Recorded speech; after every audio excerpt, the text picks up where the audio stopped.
Naghahanap ka ba ng komportabling matutuluyan sa Port Barton? Isa sa mga maganda mong pagpilian, ang Holiday Suite Port Barton. Tahimik ang paligid, malinis ang mga pasilidad, at kompleto ang amenities na kailangan para sa isang relaxing na bakasyon. Okay guys, nandito na tayo sa room namin dito sa Holiday Suites. Ang nakuha namin room ay deluxe. Isa rin sa mga nagustuhan namin ay ang kanilang malinis na swimming pool, perfect para sa pagpapalamig, pagpapahinga pagkatapos ng isang buong araw na island hopping tour. Ang kanilang mga kwarto ay maluwag, maayos at may kasamang breakfast buffet. Para masulit ang iyong stay, meron din silang magandang restaurant kung saan ay maaari mong tikman ang kanilang masarap na pagkain para sa lunch at dinner.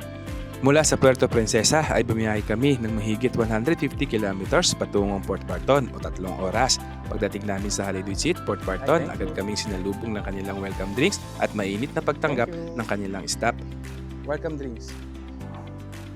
Kaya naman, ako si Mang Mags, ang inyong manong kaibigan. Simulan natin ang video. Let's go! Things are not the same as they were a year ago, but all will be okay. I move on each and every day. The past is where it stays, way back a year ago. I've changed for the better this time. I thought I would never be fine. I strive just to say I'm alright, and for the first time in a long time I'm alright. I've seen a lot of change, been through a lot of pain. Some things are not the same as they were a year ago, but all will be okay. I move on each and every day. The past is where it stays, way back a year ago.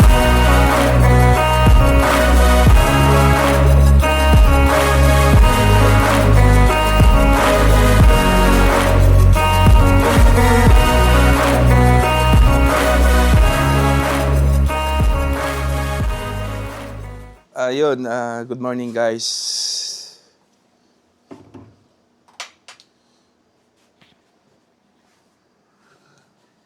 Good morning guys, kakagising lang natin. Ngayon naman dito sa Holiday Suites ay subukan naman natin yung kanilang buffet breakfast. So nauna na po si Wen Palawan tsaka si Jopper doon sa baba. Share ko pa rin po yung tinuloyan namin o yung hinigaan namin. Dito ako natulog sa dulo.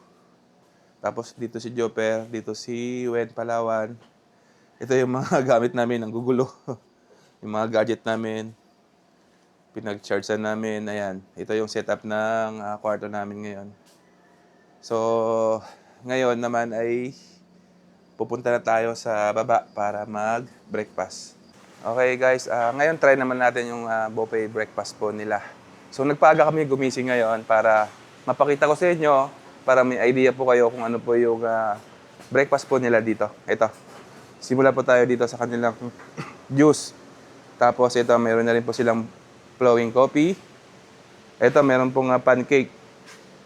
Tapos ito, may mga bread, fruits, mga vegetable. Tapos ito yung kanilang main course, guys.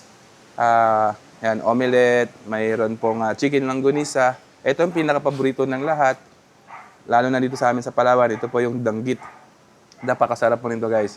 Yan yung breakfast natin ngayon. Meron na lang cereal, tsaka po yung soup nila. Yan, chicken soup. Yung guys, coffee muna tayo.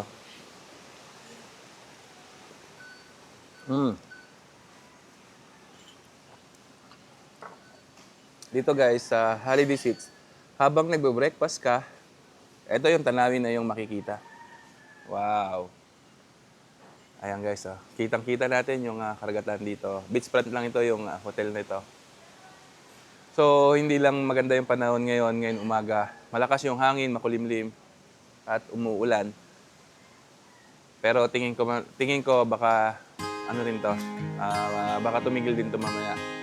Kung plano mong magbakasyon sa Port Barton, naghahanap ka ng lugar ng tahimik, presko, masarap na pagkain at kompletong pasilidad, subukan ang Holiday Suites Port Barton, isang staycation experience na talagang sulit at nakaka-relax.